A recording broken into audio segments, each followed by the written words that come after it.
مومنین دو گزارشات ہیں۔ ظاہر ہے کہ باہر موسم کی وجہ سے امکان کم ہے کہ مومنین اکوموڈیٹ ہو سکیں، اسی لیے یہاں پر گنجائش زیادہ کی گئی ہے۔ تو جتنے سمٹ کر آگے آ کر آپ تشریف لائیں گے، بعد میں آنے والوں کے لیے آسانی ہو جائے گی۔ درود بھیجیے محمد و آل محمد۔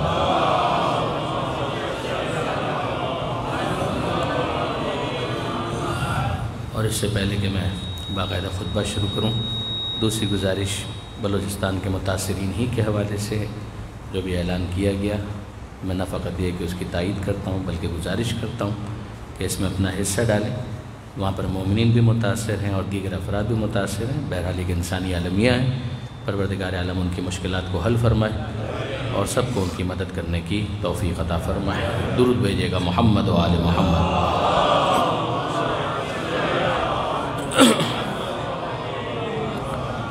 اعوذ باللہ من الشیطان اللعین الرجیم، بسم اللہ الرحمن الرحیم، الحمدللہ رب العالمین، والصلاة والسلام علی اشرف الانبیاء والمرسلین، سیدنا و مولانا ابی القاسم محمد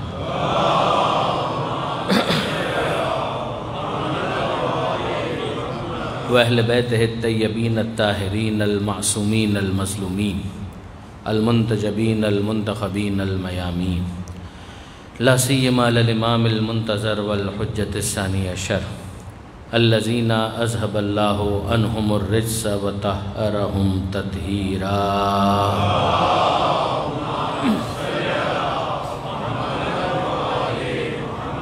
واللعنۃ الدائمۃ الباقیۃ علی اعدائہم اجمعین من یوم ظلمہم الی قیام یوم الدین۔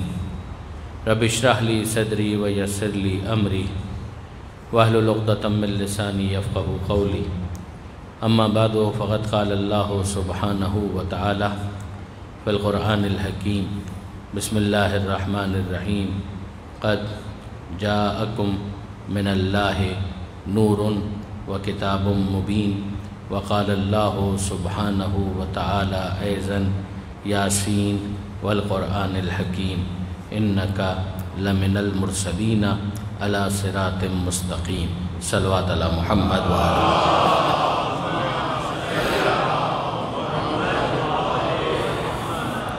برادران عزیز و خاران محترم، نور اور کتاب مجالس کا موضوع یہی قرار دیا گیا تھا، اور اسی کے ماتحت کچھ گزارشات آپ کے سامنے مسلسل پیش کرنے کی کوشش کی جا رہی ہے۔ سرنامہ کلام میں آپ نے ایک آیت کو تو مسلسل سماعت فرمایا، جو سورہ مائدہ کی 15ویں آیت کا کنکلوڈنگ پارٹ ہے، جس میں ارشاد ہوتا ہے کہ قد جاءکم من اللہ نور و کتاب مبین، کہ یقیناً تمہارے پاس اللہ کی طرف سے آئے تو دو آئے، نور اور اللہ کی کتاب۔ پہلے دن سے ہی پروردگار عالم نے تنہا کتاب کا تذکرہ نہیں کیا بلکہ نور کا تذکرہ ساتھ ساتھ کیا، بلکہ اگر آپ بیان کے اعتبار سے دیکھیں تو نور کا ذکر پہلے کیا، کتاب کا ذکر بعد میں کیا۔ کل میں نے آپ کی خدمت میں دوسری آیت جو پیش کی تھی، آج اسی کی تکرار کی ہے، اور سورہ یاسین کی ابتدائی آیت ہے کہ جس میں پروردگار عالم یہ ارشاد فرماتا ہے کہ یاسین والقرآن الحکیم، اے سید، اے سردار، یہ حکمت والا قرآن، اس کی قسم، یہ اس بات پر گواہ ہے کہ انک لمن المرسلین، کہ آپ یقیناً رسولوں میں سے ہیں۔ کل یہ بات گزارش کی گئی تھی کہ اگر آپ اس کتاب اور پیغمبر اکرم کی رسالت کے درمیان جو ربط اور تعلق ہے اس کو تلاش کریں تو اس کتاب کو پیغمبر اکرم کی رسالت کے ثبوت کے طور پر بطور معجزہ نازل کیا گیا۔ آپ ذرا غور کیجئے کہ پیغمبر موسیٰ علیہ السلام بھی ایک معجزہ دکھلا رہے ہیں، اور وہ ہے عصا کا اژدہے میں تبدیل ہو جانا، جس پر کل مفصل بات میں نے آپ کے سامنے پیش کی تھی۔ حضرت موسیٰ علیہ السلام اپنے ہاتھ کو گریبان میں ڈالتے ہیں اور باہر نکالتے ہیں، وہ چمکدار ہو جاتا ہے۔ میں آپ سے پوچھتا ہوں کہ اس معجزے کا پرپس کیا ہے؟ تو جواب یہ ملے گا کہ اس معجزے کے ذریعے سے موسیٰ علیہ السلام کی رسالت کو اسٹیبلش کرنا مقصود تھا۔ تو اس کا مطلب یہ ہوا کہ معجزہ اور دعوی رسالت، ان دونوں کے درمیان ربط یہ ہوتا ہے کہ معجزے کے ذریعے سے نبوت اور رسالت کو اسٹیبلش کیا جاتا ہے۔ اب میں آپ سے پوچھتا ہوں کہ کیا موسیٰ علیہ السلام کی قوم بنی اسرائیل ان کی امت ہے، بنی اسرائیل ان کی قوم ہے، ان کی طرف موسیٰ علیہ السلام کو مبعوث کیا گیا ہے۔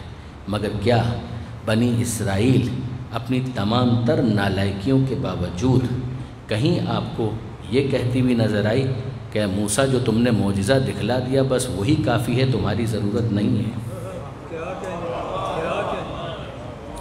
کہیں آپ کو یہ دکھائی دیا کہ موسیٰ علیہ السلام کی قوم نے ان معجزات سے متاثر ہونے کے بعد یہ کہا کہ اے موسیٰ بس تم نے یہ عصا کو جو اژدہے میں تبدیل کر دیا، بس یہی منظر اتنا اچھا ہے کہ اسی پر ہم اکتفا کرتے ہیں، ہمیں تمہاری ضرورت نہیں ہے؟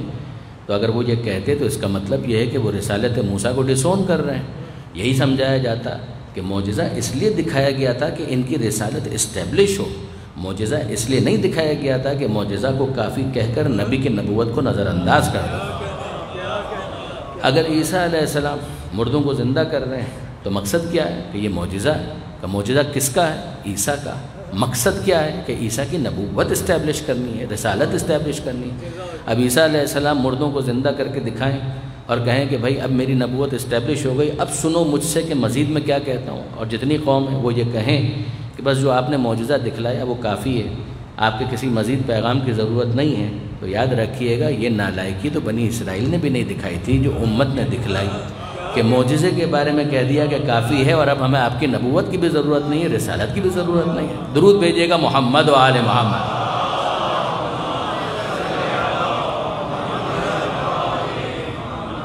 کتاب اس سرخی کا نام ہے کہ جس کی ڈیٹیلز پیغمبر اکرم کے بیان میں ملی، وہ ہیڈ لائن ہے کہ جس کی تفصیلات آپ کو پیغمبر اکرم کے بیانات میں ملے گی۔ یعنی میں عرض یہ کرنا چاہ رہا ہوں کہ کبھی اپنے نوجوان دوستوں کے لیے گزارش کر رہا ہوں کہ اگر اخبار کو آپ پڑھیں تو اخبار کے پڑھنے کا ایک طریقہ کار ہوا کرتا تھا۔ اب ظاہر ہے کہ جب ڈیجیٹل دور آ گیا تو یہ سلسلہ بھی کچھ کم ہو گیا، لیکن یہ ہے کہ پہلے جب کاغذ ہی کے اوپر اخبار کو شائع کیا جاتا تھا تو اس کا طریقہ کار کیا تھا؟ طریقہ کار یہ تھا جناب کہ سرخی ہوتی تھی، پہلے صفحے کو ہم دیکھتے تھے، اس پر سرخی ہوتی تھی اور پھر چند لائنیں ہوتی تھیں، اور ان چند لائنوں کے بعد ایک اور سرخی آ جاتی تھی۔ تو ہم جب تلاش کرتے تھے کہ یہ خبر ابھی مکمل تو نہیں ہوئی تو اگلی سرخی کیوں آ گئی، تو جب غور سے دیکھتے تھے تو نیچے لکھا ہوتا تھا کہ باقی صفحہ فلاں کالم فلاں۔ تو یہ باقی صفحہ فلاں اور کالم فلاں اگر اس کو نظر انداز کر دیا جائے تو کیا پوری خبر سمجھ میں آئے گی؟ پوری خبر تو سمجھ میں نہیں آئے گی، خبر تو آدھی رہ گئی، اس لیے کہ خبر وہاں پر سرخی کی صورت میں تھی، 3 لائنیں وہاں پر موجود تھی، سطر تھی، لیکن یہ کہ بہرحال خبر مکمل نہیں تھی، تفصیل تو اس کی دوسرے صفحے پر موجود تھی۔ تو آپ غور فرمائیے کہ طریقہ کار کیا تھا؟ طریقہ کار یہ تھا جناب کہ اگر آپ پوری خبر پڑھنا چاہتے ہیں، کمپریہنسو انفارمیشن لینا چاہتے ہیں تو سرخی کو یہاں پڑھیے، 3 سطریں جو نیچے دی گئی ہیں ان کو پڑھ لیجئے، مگر تفصیل حاصل کرنی ہے تو فلاں صفحے پر جائیے اور فلاں کالم پر پوری خبر کو ملاحظہ کیجئے۔ اب میں آپ سے پوچھتا ہوں کہ کیا اس فلاں صفحے کے اوپر کالم میں موجود خبر کو نظر انداز کر کے یہ کہنا درست ہوگا کہ جو لکھا ہوا پہلے صفحے پر ہے وہی کافی ہے؟ جواب دیا جائے گا نہیں جناب، کیسے کافی ہو سکتا ہے؟ اگر آپ پوری معلومات حاصل کرنا چاہتے ہیں تو وہاں پر جائیے کہ جہاں پر یہ بھیج رہا ہے۔ اگر یہاں نہیں گئے اور کہا کہ یہ کافی ہے تو یہ تو خود سرخی نہیں کہہ رہی کہ وہ کافی ہے، تو آپ کو حق کیا ہے کہ اس کو کافی کہیں؟ تو اگر سرخی کہے کہ میں کافی نہیں ہوں تو آپ کو یقین آ جاتا ہے، جب قرآن کہتا ہے کہ میں کافی نہیں ہوں تو آپ کو یقین کیوں نہیں آتا؟ درود بھیجیے محمد و آل محمد۔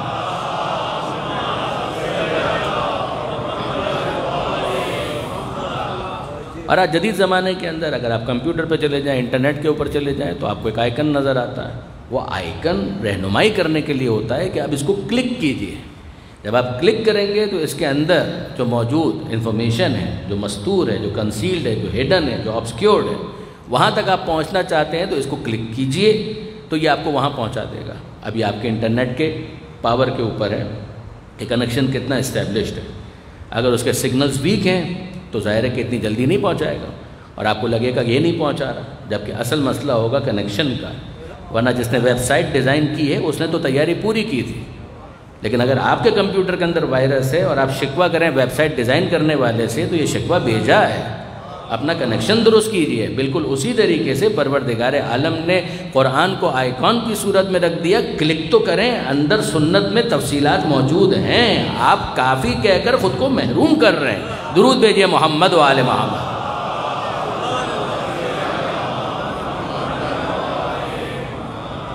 تو اب اس ربط اور تعلق کو سمجھیے کہ اس کتاب کا ربط کیا ہے۔ یہ کتاب ہیڈ لائنز ہیں، یہ کتاب ڈیٹیلز ہیں۔ یہ طے ہے کہ جو ڈیٹیلز وہ بیان کریں گے وہ اس کے خلاف نہیں ہوگی، وہ اس کے اضافے میں ہوگی، تشریح ہوگی، تفسیر ہوگی، اس کی وضاحت ہوگی۔ یہ نہیں ہوگا کہ یہ اس کو بالکل نظر انداز کر، یعنی یہ نہیں ہو سکتا کہ قرآن توحید کی سرخی دے اور تفصیل کے اندر ہمیں شرک نظر آ جائے، یہ ناممکن ہے۔ یہ نہیں ہو سکتا کہ قرآن قیامت کی بات کرے تو تفسیر کے اندر قیامت کی ڈیٹیلز آپ کو مل جائیں گے۔ قرآن جنت کی بات کرے تو نعمات جنت کی تفصیلات وہاں مل جائے گی۔ قرآن جہنم کی بات کرے تو جہنم کے عذاب جتنے بھی ہیں ان کی تفصیلات وہاں پر مل جائے گی۔ قرآن خلافت کی بات کرے تو جو خلیفہ ہے اس کا نام وہاں پر مل جائے گا۔ تو یہی میں آپ کو سمجھانا چاہتا ہوں کہ جب توحید کا ذکر آئے گا تو توحید کے خلاف بات نہیں ہوگی، جب قیامت کا ذکر ہوگا تو قیامت کے خلاف بات نہیں ہوگی، جب نبوت کا ذکر ہوگا تو نبوت کے خلاف بات نہیں ہوگی، اور اگر امامت کا ذکر ہے تو پھر امامت کے بھی خلاف بات نہیں ہوگی۔ تفصیل وہاں پر آپ کو مل جائے گی۔ درود بھیجیے گا محمد و آل محمد۔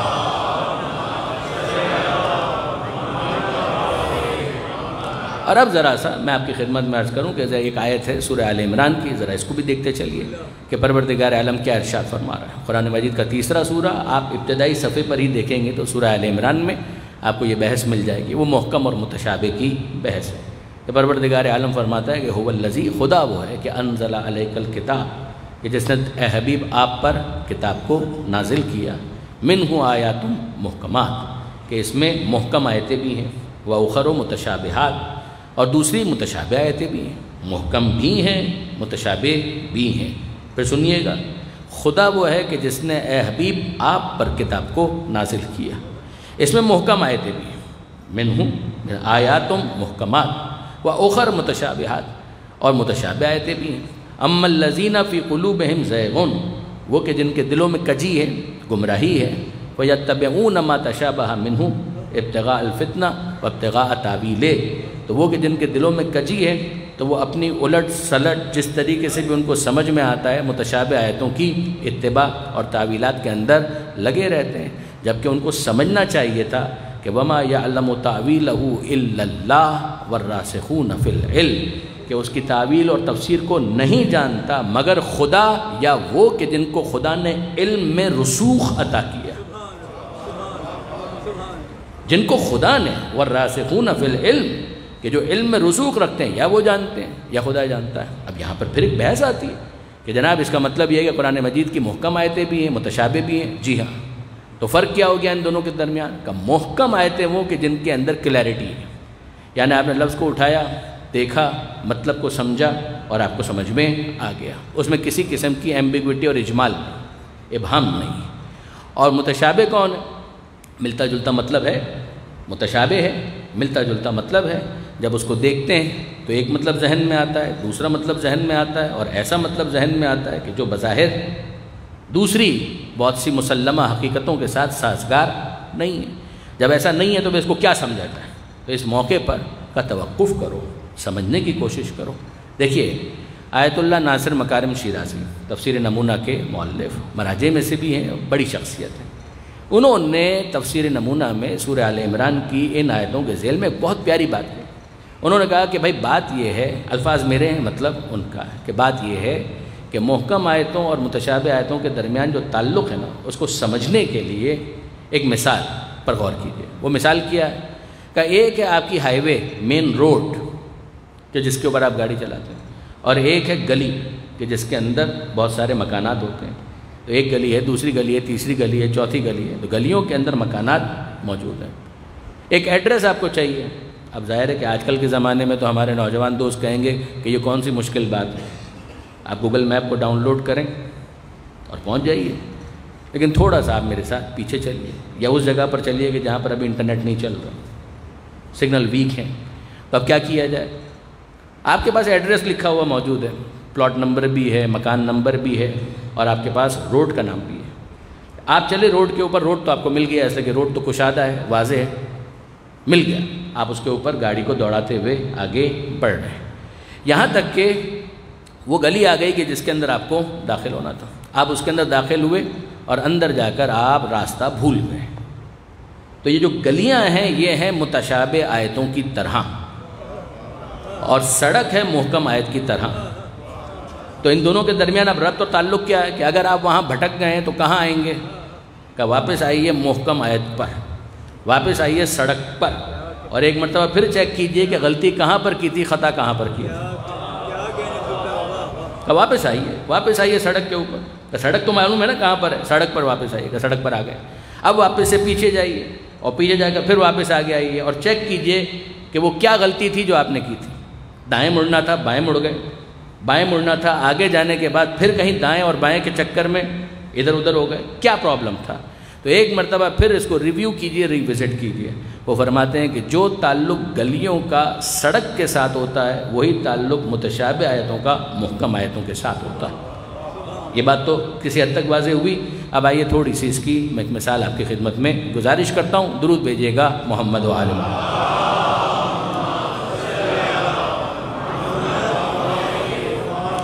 قرآن مجید کی ایک آیت ہے جس کا نام ہے سورہ اخلاص کی پہلی آیت، نشان سورہ اخلاص، سورہ توحید، پہلی آیت۔ قل، اے حبیب کہہ دیجئے، کوئی ایمبیگوٹی ہے کہ پیغمبر اکرم سے خطاب ہو رہا ہے پروردگار عالم کی طرف سے، اور کہا جا رہا ہے قل، اے حبیب کہہ دیجئے، ہوا وہ، اللہ ہو اللہ، احد وہ احد ہے، وہ ایک ہے۔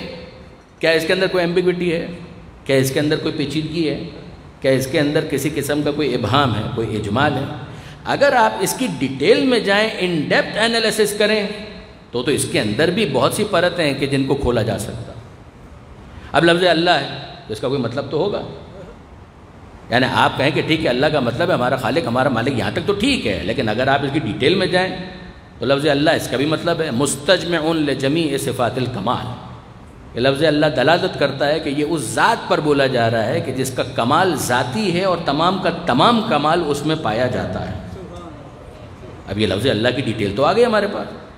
کیا اس سے پہلے ہم متوجہ تھے کہ لفظ اللہ اتنا جامع ہے کہ جس کے اندر رحمانیت بھی ہے، رحیمیت بھی ہے، غفاریت بھی ہے، ستاریت بھی ہے، قہاریت بھی ہے، سارے کمال کے اوصاف جس میں ہوں اور ذاتی ہوں، کسی کے عطا کیے گئے نہ ہوں، اس کو اللہ کہتے ہیں۔ لیکن اگر یہ تفصیل نہ بھی ہوتی تب بھی لفظ اللہ سے ہم اتنا تو سمجھ گئے کہ اللہ کا مطلب ہے ہمارا خالق ہمارا مالک، جس نے ہم کو پیدا کیا ہے، جو معبود ہے، جس کی عبادت کی جاتی ہے، یہاں تک ٹھیک ہے۔ اگر کہا گیا لفظ احد، لفظ احد میں کیا پیچیدگی ہے؟ وہ ایک ہے۔ قل، کہہ دیجئے، ہوا وہ اللہ اللہ ہے، احد ہے یعنی ایک ہے۔ یہاں تک بات بالکل واضح ہے۔ ہاں اگر آپ لفظ احد کی بھی ڈیٹیل میں جائیں تو سمجھ میں آتا ہے، بہت سی ڈیٹیلز یہاں پر بھی چھپی بھی تو ہیں، لیکن اگر ان ڈیٹیلز کو ہم ٹچ نہ بھی کریں تو اتنا سمجھ میں آ گیا کہ اس کے ایک ہونے کے اوپر دلالت کرتا ہے یہ لفظ جس کو کہتے ہیں احد۔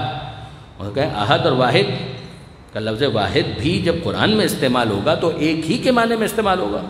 پروردگار عالم کو واحد بھی کہا گیا، احد بھی کہا گیا، تو پھر کیا فرق ہے ان دونوں کے درمیان؟ کا احد کا لفظ جو ہے اور جامع ہے واحد کے بھی مقابلے میں۔ جیسے کہ واحد جب کہا جاتا ہے تو خدا کے باب میں تو اس کا وہی مطلب ہے جو احد کا ہے، لیکن لفظ واحد کو اگر آپ استعمال کریں باہر تو واحد تو میں بھی ہوں اور آپ بھی ہیں۔ کیا آپ ایک نہیں ہیں؟ آپ بھی تو ایک ہی ہیں، مگر آپ غور کیجئے کہ آپ کیسے ایک ہیں۔ آپ ایسے ایک ہیں کہ جس میں دو ہونے کا بھی امکان ہے، گھٹنے کا بھی امکان ہے، بڑھنے کا بھی امکان ہے۔ غور کیجئے کہ بھئی آپ ایک ہونے کے باوجود دو آنکھیں رکھتے ہیں، آپ ایک ہونے کے باوجود دو کان رکھتے ہیں، آپ ایک ہونے کے باوجود کم از کم 32 دانت رکھتے ہیں، آپ ایک ہونے کے باوجود کروڑوں اور اربوں خلیے رکھتے ہیں، سیلز رکھتے ہیں۔ تو آپ غور کیجئے کہ قابل تقسیم بھی ہے، اضافے کا امکان بھی ہے، یہ چھوٹا بھی ہو سکتا ہے، بڑا بھی ہو سکتا ہے۔ جب لفظ احد کہا گیا تو ایسا ایک ہے کہ جس میں نہ گھٹنے کا امکان ہے نہ بڑھنے کا امکان۔ غور فرمایا آپ نے؟ تو یہ ہے تو صحیح اپنی جگہ پر، لیکن فرض کیجئے کہ یہ ہمیں نہ بھی پتا ہوتا تو احد سے ہم اتنا سمجھ لیتے کہ ایک تو ہے بھائی۔ تو یہ کلیئرٹی تو ہمارے پاس ہے۔ مولا کے جملے کی قدر کیجئے کہ مولا فرماتے ہیں کہ قرآن کا ظاہرہ انیق و باطنہ عمیق۔ قرآن اس کا ظاہر بھی ہے، باطن بھی ہے۔ ظاہر خوشنما ہے، خوبصورت ہے، خوشگوار ہے، اور باطن عمیق ہے کہ جس کے اندر گہرائی ہے، گہرائی ہے، ڈیپتھ ہے۔ یہ مائک ہے، یہ آپ کو نظر آ رہا ہے، خوبصورت ہے، مگر کیا جو آپ کو نظر آ رہا ہے بس اتنا ہی یہ ہے؟ اگر اس کا کوئی ماہر ہے تو وہ کھول کر بتائے گا کہ دیکھیے اس کے اندر یہ میکینزم کام کر رہا ہے۔ یہ تار جو آپ کو نظر آ رہا ہے یہ اس کا ظاہر ہے، یہ ظاہر ہمارے لیے مبہم نہیں ہے، واضح ہے۔ اتنا تو ہم کو سمجھ میں آ رہا ہے کہ ہاں یہ کچھ کر رہا ہے ایسا کہ جس کی وجہ سے یہ جو ماؤتھ پیس ہے وہ اس قابل ہوا کہ بولنے والے کی آواز کو بڑا کر کے دوسروں تک پہنچا سکتا ہے۔ اتنا تو ہم کو سمجھ میں آ رہا ہے، یہ ہے ظاہر، ظاہر وہ انیق۔ مگر کیا اس کے باطن میں بھی کچھ ہے؟ جب باطن ہے تو کھول کر دیکھیے، کھول کر اگر میں اور آپ دیکھیں کہ جس کی مہارت نہیں ہے تو ظاہر ہے کہ کھولنے کے نام پر ہم اس کا بیڑا غرق کر دیں۔ وہ کھولنا نہیں ہوگا، وہ کاٹنا اور پھاڑنا ہوگا۔ مگر جو اس کا ماہر ہے وہ کھول کر اس کو دکھا بھی سکتا ہے، بتا بھی سکتا ہے، سمجھا بھی سکتا۔ آپ اسی پنکھے کو دیکھ لیجئے کہ آپ کے سامنے یہ پنکھا ہے، اس کے کچھ پر ہیں، یہ اس کا ظاہر ہے، سفید رنگ میں یہ کتنا اچھا لگ رہا ہے، یہ خوشنما ہے، خوبصورت ہے، خوشگوار ہے۔ مگر کیا اس کا کچھ باطن بھی ہے؟ کیا اس کے ظاہر میں کوئی ابہام ہے؟ نہ، اتنا تو ہم کو سمجھ میں آ رہا ہے کہ یہ پنکھا ہے، گرمی ہوتی ہے، سوئچ کو پریس کیا جاتا ہے، الیکٹریسٹی اپنا فلو لیتی ہے، اور اس کے بعد یہ پنکھا گھومتے ہوئے کچھ ایسا کرتا ہے کہ جس کے نتیجے میں موجود ساکن ہوا گردش میں آتی ہے اور گرمی کے احساس کے اندر کچھ نہ کچھ کمی واقع ہو جاتی ہے۔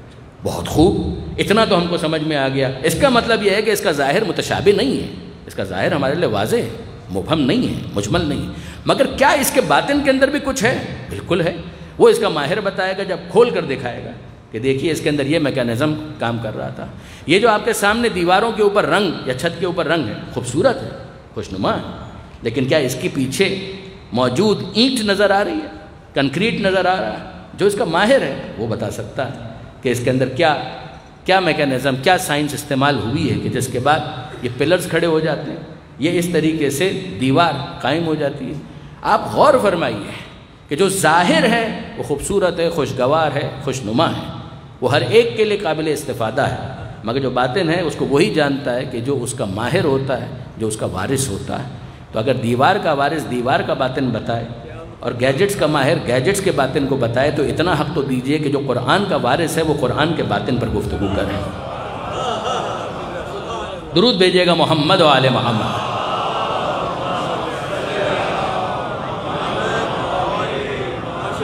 قرآن کے ظاہر سے استفادے کو کوئی منع نہیں کر رہا، فار گاڈ سے کوئی نہیں کہہ رہا۔ مجھ سے تو کم از کم آپ کبھی یہ توقع نہ رکھیں کہ میں قرآن سے استفادے کی کبھی مخالفت کروں گا۔ الحمدللہ، میں نے پہلے بھی اشارتاً کہا تھا، واپس صراحتاً کہتا ہوں کہ کچھ نہ کچھ خدمت اس حقیر نے کی ہے قرآن مجید کے حوالے سے، جو آل محمد کا موقف ہے اس کو بیان کرنے کے حوالے سے۔ لیکن یہ نہ ہو کہ قرآن مجید کو لے کر وہی غلطی کی جائے کہ سرخی اور 3 سطریں پڑھنے کے بعد انسان یہ کہے کہ بس اتنا ہی کافی ہے، ہمیں مزید ڈیٹیل کی ضرورت نہیں ہے۔ اس سے بڑا ظلم اس کتاب کے اوپر ہو نہیں سکتا۔ یہ بالکل ایسا ہے جیسے میں نے پہلے عرض کیا کہ عصا کے معجزے کو دیکھنے کے بعد موسیٰ کی نبوت کو معطل کر دیا۔ عیسیٰ علیہ السلام کے معجزے کو دیکھ کر عیسیٰ علیہ السلام کی رسالت اور نبوت کو معطل کر دیا جائے اور کہا جائے کہ ہمیں اس کی ضرورت نہیں ہے۔ غور فرمائیے گا برادران عزیز، ابھی جو میں نے بات آپ کے سامنے بیان کی اس کے اندر تو متشابہ ہے ہی نہیں۔ اب آئیے متشابہ کی میں بات کر رہا ہوں۔ متشابہ اس کو تو کہتے ہی نہیں ہے، اس لیے کہ اس کے اندر جو ظاہر ہے وہ تو کچھ نہ کچھ ہمیں سمجھ میں آ رہا ہے۔ جب قرآن نے کہا قل هو اللہ احد، ہمیں سمجھ میں آ گیا۔ جب پروردگار عالم نے کہا قضا ربک لا تعبدوا الا ایاہ، کہ تمہارے رب کا یہ فیصلہ ہے کہ عبادت ہوگی تو صرف اور صرف اس کی، تو ہم کو سمجھ میں آ رہا ہے کہ رب نے کسی اور کی عبادت کی اجازت نہیں دی ہے، عبادت صرف اور صرف پروردگار کی۔ یہ محکم ہے۔ وبالوالدین احسانا، والدین کے ساتھ اچھا سلوک کرو، یہ محکم ہے۔ متشابہ کہاں پر آتا ہے؟ کہ جہاں پر ایک انسان زبان کو نہ جاننے کی وجہ سے کسی لفظ کو لے لے اور مطلب اپنی زبان سے لا کر وہاں پر چپکا دے، یا اسی زبان کے لفظ کو اسی زبان کے کسی دوسرے لفظ کے معنی کے ساتھ اس طرح سے مخلوط اور ممزوج کر دے کہ اصل معنی پردہ غیبت میں چلا جائے۔ یہی آیت جو بھی میں نے آپ کے سامنے پیش کی، وبالوالدین احسانا، کہ والدین کے ساتھ لفظ یہ ہے احسان کرو۔ مگر مجھے بتائیے کہ کیا واقعاً لفظ احسان جو عربی کے اندر استعمال ہوئی ہے یہ اسی معنی میں استعمال ہوئی ہے کہ جس معنی کے اندر اردو میں آپ اور میں لفظ احسان کو استعمال کرتے ہیں؟ وہ احسان جو اردو کے اندر متصور ہے وہ تو کبھی ماں باپ کے ساتھ کیا ہی نہیں جا سکتا۔ لفظ احسان کا تو مطلب یہ ہے کہ ایک ایسا فیور دینا کہ جو اس کا رائٹ نہیں تھا، جو اس کا حق نہیں تھا، اس سے بڑھ کر کچھ کر کے دکھا دیا۔ آپ نے رکشہ والے کے ساتھ طے کیا کہ 50 روپے میں مجھے وہاں پر پہنچا دو، اور اس نے آپ کو پہنچا دیا، تو اگر آپ 50 سے کم دیتے ہیں تو ظلم ہے۔ کہ طے 50 ہوا تھا تو آپ نے کیوں کم دیا؟ تو اگر آپ 45 بھی دے رہے ہیں تو یہ 5 روپے کم دے کر آپ نے ظلم کیا۔ اگر 50 پورے دے دیے تو عدل کیا، انصاف کیا۔ اور اگر 50 کے اوپر آپ نے 1 روپیہ بھی بڑھا دیا تو یہ اردو والا احسان ہو گیا، جس کو عربی کے اندر منت کہتے ہیں۔ کمال نہیں ہے؟ جس کو عربی کے اندر احسان کہتے ہی نہیں ہے، جس کو عربی کے اندر منت کہتے ہیں۔ لقد من اللہ علی المؤمنین، اللہ کا احسان ہے مومنین پر۔ لفظ استعمال ہوا مننا، اردو میں ترجمہ ہوگا احسان۔ کیا بات ہے! اور اردو کے اندر لفظ منت نظر کے معنی میں استعمال ہوتا ہے، کمال ہے۔ تو اگر لفظوں کو اس طرح سے برتنا شروع کر دیں کہ لفظ ہو کسی زبان کا اور پھر اس کے بعد اس کے مطلب کو کسی اور زبان میں استعمال کو دیکھ کر معین کر دیا جائے، تو یقین جانیے کہ آیت متشابہ نہیں تھی مگر آپ نے بنا دی۔ پروردگار عالم کہہ رہا ہے وَبِالْوَالِدَيْنِ احسانا، والدین کے ساتھ احسان کرو۔ یہ احسان عربی والا ہے، جس کا مطلب کیا ہے کہ حسن سلوک۔ یہی لفظ علامہ سید علی نقی صاحب نے اس کو لبریٹ کیا کہ یہی لفظ ایک اور حدیث کے اندر بھی استعمال ہوا، من بکا علی الحسین احسن بالنبی و فاطمہ۔ ذرا غور کیجئے گا، اگر میں اس لفظ کو اسی طرح سے اردو میں لے لوں تو یقین جانیے کہ مجھے 1 عدد معاذ اللہ کہنا پڑے گا۔ من جو بقا گریا کرے، بکا کرے، علی الحسین حسین پر، احسنا معاذ اللہ اس نے احسان کیا نبی پر اور فاطمہ پر۔ حدیث کے تو الفاظ ہیں کہ جس نے بکا کیا حسین پر اس نے نبی اور فاطمہ پر معاذ اللہ احسان کیا۔ احسان کا مطلب کیا ہے کہ جو حق تھا وہ تو ادا کر دیا، اس سے بڑھ کر کیا۔ جی نہیں، یہاں پر احسان اس معنی میں ہے ہی نہیں۔ احسان کی روٹ کو دیکھیے، وہ ہے حسن، اور جب لفظ حسن پر ہم نے غور کیا تو ہم کو سمجھ میں آیا کہ ایک ایسا عمل کہ جس کے اندر خوبصورتی پائی جائے اس کو کہا جاتا ہے عمل احسن، عمل حسن۔ یعنی اس کا مطلب یہ ہے کہ ایک ایسا عمل پیش کیا جو قابل قدر تھا، ایک ایسا عمل پیش کیا جو پسندیدہ تھا۔ اب اس کے بعد سمجھ میں آتا ہے کہ وَبِالْوَالِدَيْنِ احسانہ، کہ والدین کے ساتھ اچھا سلوک کرو، حسن سلوک کرو۔ یعنی تمہارا سلوک وہ ہونا چاہیے کہ جس کو دیکھ کر کوئی کہے کہ ماشاءاللہ ماں باپ کے ساتھ تو ایسا ہی سلوک کیا جانا چاہیے۔ احسان وہ اردو والا تو احسان ہو ہی نہیں سکتا۔ غور فرمایا برادران عزیز آپ نے۔ اب یہاں پر جو میں نے گزارش کی، یہ مثال کس چیز کی تھی کہ لفظ آپ نے لیا عربی سے اور مطلب اس کا کسی اور زبان سے لے کر اس کو وہاں پر چپکانے کی کوشش کی، تو اگرچہ یہ محکم تھا مگر متشابہ بن گیا اس جہالت کی وجہ سے۔ اب آئیے عربی ہی کے اعتبار سے دیکھیں اور ذرا غور کیجئے گا۔ قرآن مجید کے اندر پروردگار عالم نے ارشاد فرمایا کہ ید اللہ فوق ایدیہم۔ ید اللہ، اللہ کا ہاتھ، ید ہاتھ کو کہتے ہیں، ید اللہ ہے اللہ کا ہاتھ، فوق اوپر ہے، ایدیہم ان کے ہاتھوں کے اوپر۔ یہ ہے متشابہ آیت کی واقعاً بہت اہم مثال کہ جب پروردگار عالم نے کہا ید اللہ، اللہ کا ہاتھ، خدا کہہ رہا ہے، خدا کہہ رہا ہے اللہ کا ہاتھ ید اللہ ہے، فوق اوپر ہے، ایدیہم ان کے ہاتھوں کے اوپر۔ کس کا ہاتھ ہے؟ کہ اللہ کا ہاتھ۔ بہت خوب، تو اس کا مطلب یہ ہے کہ اللہ کا ہاتھ ہے۔ جب اللہ کا ہاتھ ہے تو اللہ کی انگلیاں بھی ہوں گی، اللہ کا پنجہ بھی ہوگا، اور جب ہاتھ ہے تو ظاہر جڑا ہوا ہوگا تو کونی بھی ہوگی، کونی بھی ہوگی تو کندھا بھی ہوگا، کندھا ہوگا تو سینہ بھی ہوگا، چہرہ بھی ہوگا۔ کہاں ہاں، پروردگار عالم نے تو خود کہا ہے کہ کل شیء ہالک الا وجہہ، ہر چیز ہلاک ہو جائے گی صرف اور صرف اس کا چہرہ، وجہ وہ باقی رہے گا۔ انا للہ و انا الیہ راجعون، انا للہ و انا الیہ راجعون۔ اگر زبان کے محاوروں کو بھی انسان نہ سمجھ پائے تو پھر اس کے بعد یہ حال ہونا چاہیے۔ کسی غیر عرب کے ساتھ یہ مسئلہ ہوا ہوتا تو یقین جانیے کہ پھر ہم کہتے ہیں کہ بیچارے کی تو زبان نہیں ہے، اس کو آپ کیا کہیں گے؟ یہ جو خود عرب تھے، ایک فرقہ ہے پورا جس کا نام ہے ظاہریہ، انہوں نے کہا کہ جناب جو لفظ جس طریقے سے ہم تو اسی طرح سے لیں گے، یہ اس کا یہ مطلب ہو سکتا ہے اور اس کا وہ مطلب ہو سکتا ہے، یہ ہم کو کرنے کی ضرورت نہیں، یہ ہم کو کرنے کی ضرورت نہیں۔ اب اس کا نتیجہ کیا نکلا؟ یعنی اگر کوئی ہم سے پوچھے نا کہ آل محمد کے در سے وابستہ ہونے کا آپ کو کیا فائدہ ہوا، تو ہم کہیں گے سب سے بڑا فائدہ یہ ہوا کہ جو ٹھوکریں دوسرے کھا رہے ہیں ہم نہیں کھا رہے ہیں۔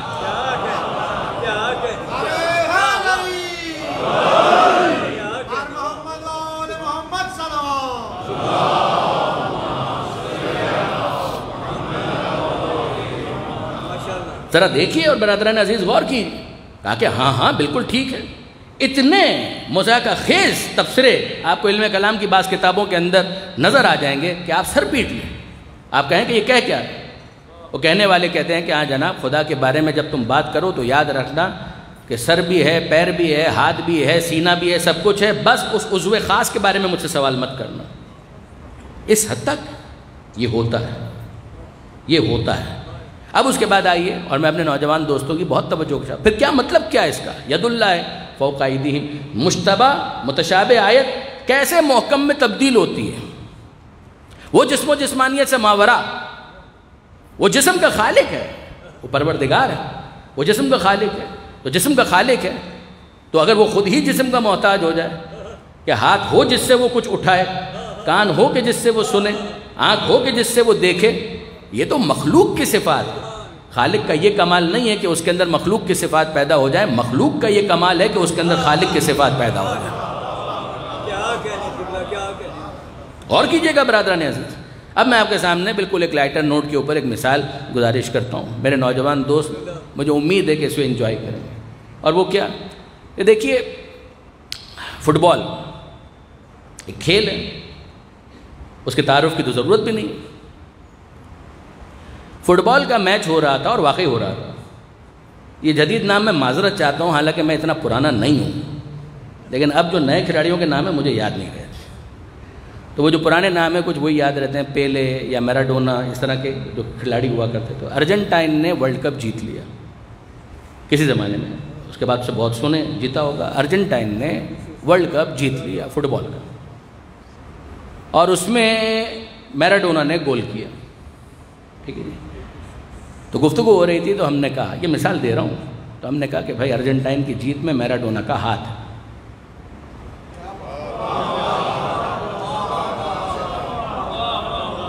ارجنٹینا کی جیت میں میراڈونا کا ہاتھ ہے۔ تو ایک صاحب تھے، انہوں نے آ کر کہا مولانا آپ چھوڑیں نا، آپ کو فٹ بال نہیں پتہ ہے تو کیوں فٹ بال کے بارے میں بات کرتے ہیں؟ میں نے کہا کیا مطلب؟ میں نے ایسا کیا کہہ دیا کہ آپ کو فٹ بال کی سمجھ ہی نہیں ہے، آپ مجلس سے پڑھا کریں، آپ فٹ بال پر کیوں تبصرہ کر رہے ہیں؟ بھائی میں نے کیا ایسا کہہ دیا کہ آپ کو فٹ بال کی سمجھ نہیں ہے؟ اب بتائیے تو صحیح، آپ سمجھا دیجئے۔ کہ میراڈونا کا ہاتھ نہیں ہے، ارجنٹائن کی جیت میں میراڈونا کا پاؤں ہے، اس کا پیر ہے، وہ پیر سے کھیلتا تھا، پیر سے اس نے گول کیا۔ یہ خود اپنی جگہ ایک بحث بھی ہے ویسے اس میچ کے بارے میں، لیکن چھوڑ دیجئے، اس کا پیر تھا، اس کا ہاتھ نہیں تھا۔ آپ کو وہ فٹ بال کی سمجھ نہیں ہے۔ تو میں نے ہاتھ جوڑ کر کہا کہ برادر عزیز، اگرچہ میں اہل زبان نہیں ہوں، مگر اتنا تو مجھے اطمینان ہے کہ مجھے فٹ بال کی سمجھ ہے یا نہیں، آپ کو اردو کی سمجھ نہیں ہے، ورنہ آپ یہ جملہ نہ کہتے۔ اور کیا مطلب؟ کہا بھائی یہ تو محاورہ تھا، آپ اس میں ہاتھ کہاں تلاش کرنے لگے؟ اس کے کنٹریبیوشن کی بات ہو رہی تھی کہ اس نے ایک رول پلے کیا ہے ارجنٹینا کی جیت میں۔ ہر کامیاب مرد کے پیچھے ایک خاتون کا ہاتھ ہوتا ہے، اب وہ ہاتھ ہی تلاش کرنے لگے، جب ہاتھ ہی ہوتا ہے کیا اس کا یہ مطلب تھا؟ اس کا تو مطلب یہ ہے کہ اس محاورے کو آپ سمجھے بغیر کسی چیز کو تجزیہ و تحلیل کی منزل سے گزار رہے ہیں، تو پھر تو یہی حال ہوگا۔ پھر اس کے بعد وہ متشابہ ہی رہے گا۔ متشابہ کے بارے میں یہ طے ہے کہ اگر اسے سمجھ لیا جائے تو پھر وہ متشابہ نہیں رہے گا، پھر وہ محکم میں تبدیل ہو جائے گا۔ اب یاد رکھیے کہ جو وارث کتاب ہوتا ہے اس کے لیے پوری کتاب محکم ہوتی ہے، اور جو جاہل کتاب ہوتا ہے اس کے لیے پوری کتاب متشابہ ہوتی ہے، اور جو کتاب کا طالب علم ہوتا ہے اس کے لیے محکم واضح ہوتا ہے، متشابہ کو وہ محکم کی طرف پلٹاتا جاتا ہے، یہی اس کی معرفت کی ترقی کا زینہ بنتا ہے۔ درود بھیجئے محمد و آل محمد۔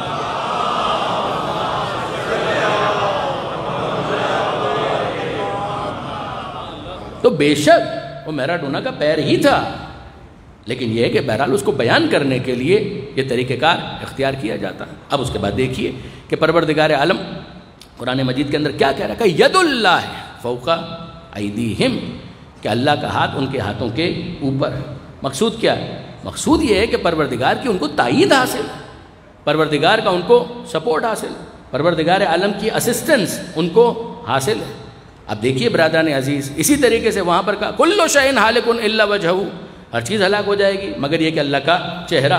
چہرے سے کیا مراد ہے؟ کہ اللہ کی ذات مراد ہے۔ چہرہ پہچان ہوتا ہے، چہرہ پہچان ہوتا ہے، کسی بھی وجود کی شناخت کے لیے چہرے کی مرکزی حیثیت ہوتی ہے۔ انسان ہاتھ کو دیکھ کر نہیں پہچان سکتا کہ شخصیت کون ہے، مگر چہرہ دیکھ کر پہچان لیتا ہے کہ شخصیت کون ہے۔ تو سمجھایا جا رہا ہے کہ پروردگار عالم اس کی ذات کا اس کو ہلاکت کا سامنا نہیں ہے. باقی جتنے بھی ہیں وہ حادث ہیں، جو حادث ہے تو ظاہر ہے کہ ان کو ہلاک ہو جانا ہے. جو اس کے دوسرے معنی میں اس کی طرف متوجہ ہوں، اب اسی کو پھیلاتے چلے جائیے. ایک صاحب میں وہ آ کر کہنے لگے کہ جناب عرش، پروردگار عالم کہتا ہے الرحمن علی العرش استویٰ، خدائے رحمان عرش پر ہے. تو کہہ رہے کہ جب عرش کے اوپر ہے تو اس کا مطلب یہ ہے کہ باقاعدہ کوئی تخت ہوگا اور اس تخت کے اوپر خدا بیٹھا بھی ہوگا، اور پھر جب بیٹھا ہوگا تو ظاہر ہے کہ اس کا فورس بھی ہوگا جو اس تخت کے اوپر ہوگا، اور جب تخت کے اوپر وہ ہے تو تخت کے نیچے نہیں ہوگا. تو آپ نے جسم بنا دیا، خالق جسم کو محتاج جسم بنا دیا، محتاج تخت بھی بنا دیا، محتاج عرش بھی بنا دیا. اب یہاں پر پھر ایک مرتبہ کہ کیا واقعی اس کا یہ مطلب ہے؟ یہ پروردگار کے اقتدار کی ایک علامت تھی، ایک سمبولک. پروردگار عالم نے عرش ہے، بے شک ہے، تفصیلات ہمیں چاہے نہ معلوم ہو، مگر اتنا سمجھ میں آتا ہے کہ یہ پروردگار عالم کی قدرت کے لیے ایک عنوان، ایک ہیڈنگ. ہم پڑھتے ہیں fall of Dhaka, fall of Dhaka 71 کے اندر ڈھاکہ فال ہو گیا. تو واقعی ہمارے کسی دوست نے پوچھا کہ کہاں یہ فال ہو کر گرا کدھر تھا؟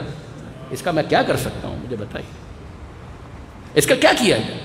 اس کا مطلب یہ ہے کہ آپ جرنلزم کو پڑھنے سے پہلے ادب کو پڑھیے، لٹریچر کو پڑھیے، تاکہ آپ کو سمجھ میں تو آئے کہ کون سا محاورہ کس طرح سے استعمال کیا جاتا ہے، لفظوں کو کیسے برتا جاتا ہے.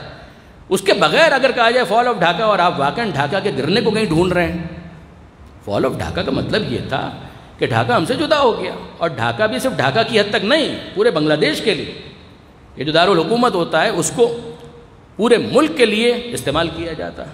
اسلام آباد نے کہا تو واقعی اسلام آباد نے کہا، اسلام آباد بولتا ہے، یعنی اسلام آباد کے اندر موجود جو اقتدار میں ہیں ان کے اسپوکس پرسن نے یہ بات کہی. تو برادر عزیز، اس طریقے سے اگر کوئی قرآن فہمی کا ذوق رکھتا ہے تو اس کو ہر دوسری آیت متشابہ لگے گی، اس کو تو ہر دوسری آیت متشابہ لگے گی. لیکن اگر کسی کو لغت کے اوپر کچھ عبور ہے تو کچھ معاملہ محکم کی طرف چلا جائے گا، کسی کو محاوروں کا علم ہے تو کچھ اور محکم ہو جائے گا. پھر اس کے بعد اگر کوئی وارثان کتاب سے جڑ جائے گا تو متشابہ کے محکم میں تبدیل ہونے کا تناسب بڑھتا چلا جائے گا. درود بھیجیے گا محمد و آل محمد.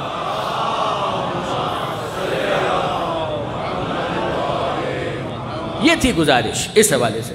اب واپس آئیے اس آیت کی طرف چلیے کہ جو پروردگار عالم نے کہا والقرآن الحکیم، یہ حکمت والا قرآن اس بات کی گواہی دے رہا ہے کہ انک لمن المرسلین.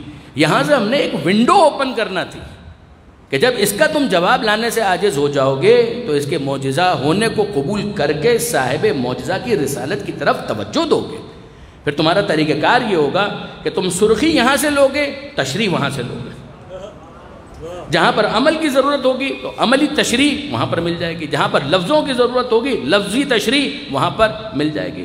جن مرقوں کو پیش کرنا ہے وہ پیش کرتے چلے جائیں گے اور اس کے ذریعے سے چیزیں روشن ہو جائے گی. اب میں آپ سے پوچھتا ہوں اصولی طور پر ان جملوں کو آئسولیشن میں کبھی مت سنیے گا.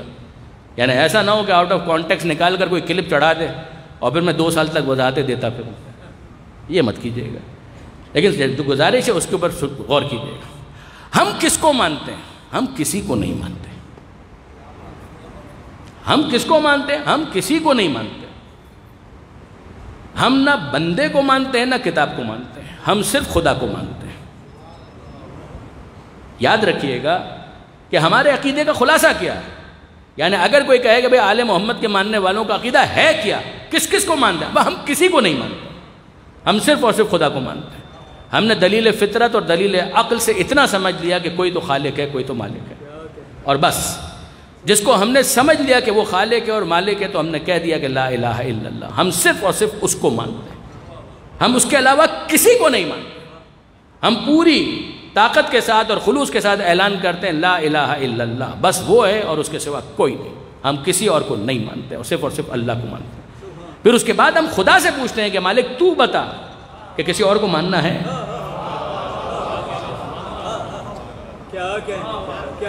پھر ہم خدا سے پوچھتے ہیں کہ کسی اور کو ماننا ہے یا بس تجھی کو ماننا.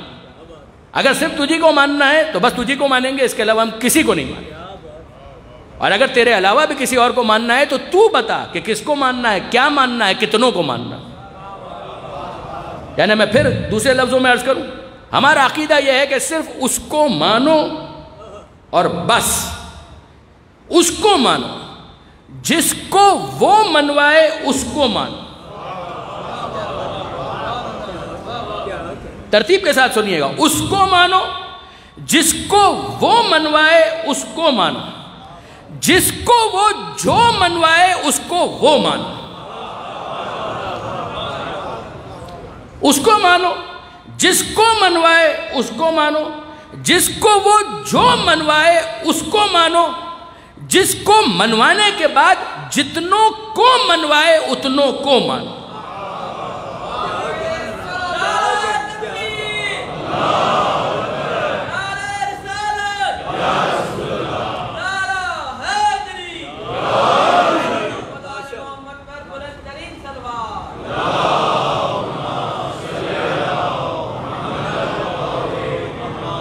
اس کو مانو، جس کو وہ منوائے اس کو مانو، جس کو وہ جو منوائے اس کو وہ مانو، جتنوں کو منوائے اتنوں کو مانو۔ وہ ایک کو منوائے تو ایک کو مانو، وہ 5 کو منوائے تو 5 کو مانو، وہ 12 کو منوائے تو 12 کو مانو، اور وہ اگر 14 کو منوائے تو 14 کو مانو۔ عام طور پر اس باب میں 14 کے بعد مجھے گنتی یاد نہیں رہتی۔ درود بھیجیے گا محمد وآلہ۔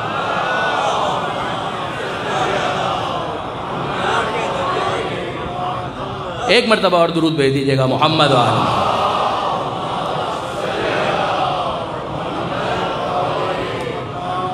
اب آپ نے غور کیا برادران عزیز کہ ہم نے کتاب کو بھی نہیں مانا۔ اس نے کہا کہ کتاب کو مانو تو ہم نے کتاب کو کتاب مانا۔ ہم نے کہا مالک کتاب کو ماننے کے بعد کیا یہ کہہ دینا ہے کہ یہ کافی ہے؟ اِنَّكَ لَمِنَ الْمُرْسَلِينَ، خبردار، یہ کتاب تو گواہی کے لیے آئی تھی کہ میرے رسول کو رسول مانو، تو کتاب کو کتاب اللہ مانو، رسول کو رسول اللہ مانو۔ تو ہم نے کبھی نہیں کہا محمد اللہ، ہم نے کہا محمد الرسول اللہ۔ اب آپ غور کیجئے، کل جو میں نے گفتگو کی تھی اس کے ساتھ میں اس کو مربوط کرنا چاہ رہا ہوں۔ مجھے ایک بات بتائیے کہ ہم کو کیسے پتا چلا پروردگار عالم کے ساتھ ہمارا ربط اور تعلق کیسے جوڑا؟ جو کل میں نے گزارش کی کہ عصا کو اژدہے میں بدلتے ہوئے ہم نے نہیں دیکھا، تو ہم یہودیوں کے کہنے پر موسیٰ کو نہیں مان رہے، مردوں کو زندہ ہوتے ہوئے ہم نے نہیں دیکھا، تو ہم عیسائیوں کے کہنے پر عیسیٰ علیہ السلام کو نہیں مان رہے۔ ہم کس بنیاد پر مان رہے ہیں؟ ہم مخبر صادق کی خبر صادق پر ایمان لاتے ہوئے ان سب انبیاء کی نبوتوں کو قبول کریں۔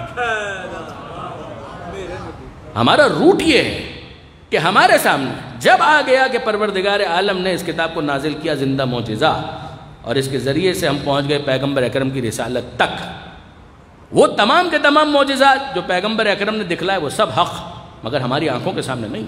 ہماری آنکھوں کے سامنے یہ معجزہ موجود ہے کہ جس کا نام ہے کلام خدا، کتاب اللہ۔ اس کا معجزہ ہونا ثابت، جواب نہ لا سکے عاجز، معجزہ ہونا اسٹیبلش، صاحب معجزہ کی رسالت اسٹیبلش۔ اب اس کے بعد ہم نے رسول اللہ سے پوچھا، اے اللہ کے رسول بتائیے کیا آپ سے پہلے بھی کوئی تھا؟ کہا کہ ہاں بالکل تھے۔ کیوں نہیں تھے؟ کہا کون تھا؟ مجھ سے پہلے عیسیٰ گزرے ہیں، مجھ سے پہلے موسیٰ گزرے ہیں، ابراہیم گزرے ہیں۔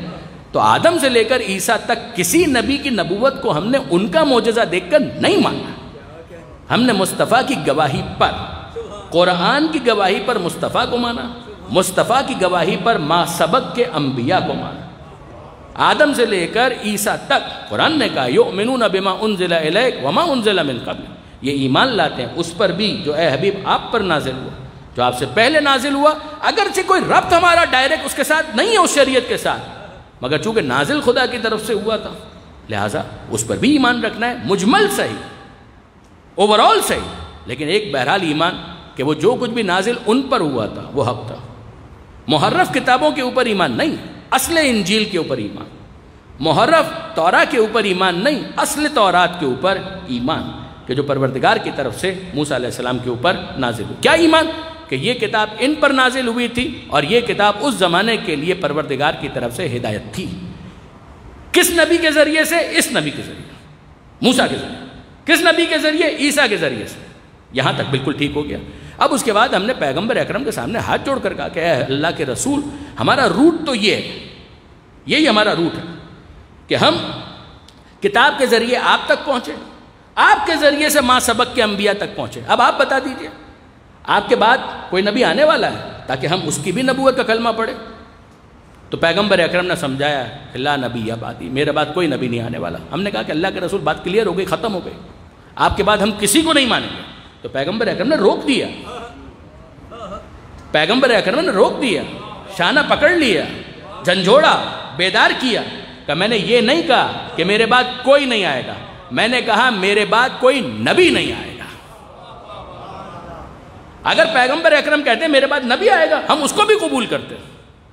اگر پیغمبر کہتے ہیں میرے بعد رسول آئے گا، ہم اس کو بھی قبول کرتے ہیں۔ پیغمبر اکرم نے کہا لا نبی بعدی، میرے بعد نبی کوئی نہیں آئے گا۔ قرآن نے بھی یہی کہا کہ یہ خاتم النبیین ہے، نبیوں کے خاتم۔ تو ہم کو سمجھ میں آ گیا کہ ان کے بعد نبی کوئی نہیں آئے گا، رسول کوئی نہیں آئے گا۔ تو ہم نے اللہ کے رسول سے کہا کہ اللہ کے رسول جب نبی نہیں آئے گا، رسول نہیں آئے گا، تو پھر کون آئے گا؟ کہ جو آئے گا اسی کا تعارف میں غدیر میں کروا دوں گا، میں اس کا تعارف غدیر میں کروا دوں گا، ہاتھوں پر بلند کر کے تعارف کرواؤں گا۔ دیکھیے پیغمبر اکرم نے جو غدیر میں اعلان کیا ہے، اس کو ہم فضائل کے نقطہ نظر سے دیکھیں، یقیناً مولا کی بہت بڑی فضیلت ہے، کوئی شک نہیں۔ دیکھیے ستہ کے اندر صحیح مسلم میں بھی غدیر کا واقعہ موجود ہے، اور وہاں پر بھی حدیث ثقلین آپ کو مل جائے گی کہ پیغمبر اکرم نے اعلان ولایت بھی کیا اور ثقلین کے بارے میں بھی گفتگو کی کہ میں تمہارے درمیان دو چیزیں چھوڑ کر جا رہا ہوں۔ کمال ہے، پیغمبر اکرم کیا لفظوں کا انتخاب کرتا ہے، انی تارکن فیکم الثقلین، میں تمہارے درمیان چھوڑ کر جا رہا ہوں، دو چیزیں چھوڑ کر جا رہا ہوں، بھاری چیزیں چھوڑ کر جا رہا ہوں، ایک اللہ کی کتاب اور دوسرے میری اطرت، میرے اہل بیت۔ آپ ذرا غور کیجئے برادران عزیز کہ پیغمبر اکرم کیا کہہ رہے ہیں، میں چھوڑ کر جا رہا ہوں۔ پھر سنیے گا، تارکن، میں چھوڑ کر جا رہا ہوں، بنا کر نہیں جا رہا، میں بنا کر نہیں جا رہا، میں چھوڑ کر جا رہا ہوں۔ یعنی بنانے کا مطلب کیا ہوتا ہے؟ اس کے لیے قرآن مجید نے لفظ ہمیں بتایا، انی، پروردگار کہتا ہے انی جاعل فی الارض خلیفہ، میں زمین میں خلیفہ بنا رہا ہوں۔ پروردگار جب کہتا ہے اس کی شان یہ، جاعل، میں بنا رہا ہوں، بنانے والا میں ہوں۔ ابراہیم علیہ السلام کی امامت کا اعلان، انی جاعلک للناس اماما، اے ابراہیم میں تمہیں انسانوں کے لیے امام بنا رہا ہوں۔ تو ہم ہاتھ جوڑ کر پیغمبر اکرم سے کہیں اللہ کے رسول آپ بھی اسی ردیف قافیے میں گفتگو کریں کہ خبردار، خالق خالق ہے، بناتا وہ ہے۔ اللہ کے رسول آپ نہیں بنا رہے، پھر سنو میں کہہ رہا ہوں تارکن، تو تم جاعلن کیوں سمجھ رہے ہو؟ میں کہہ رہا ہوں میں بنا کر نہیں جا رہا، نہ قرآن کو میں نے بنایا، نہ اطرت اہل بیت کو میں نے بنایا، میں چھوڑ کر جا رہا ہوں، بنانے کا حق مجھے بھی نہیں ہے۔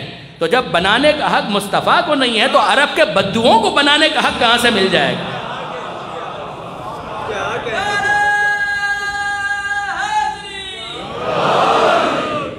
انی تارکن، تارکن بھی آیا، درختوں بھی آیا، مزید بات ہوگی اس پر۔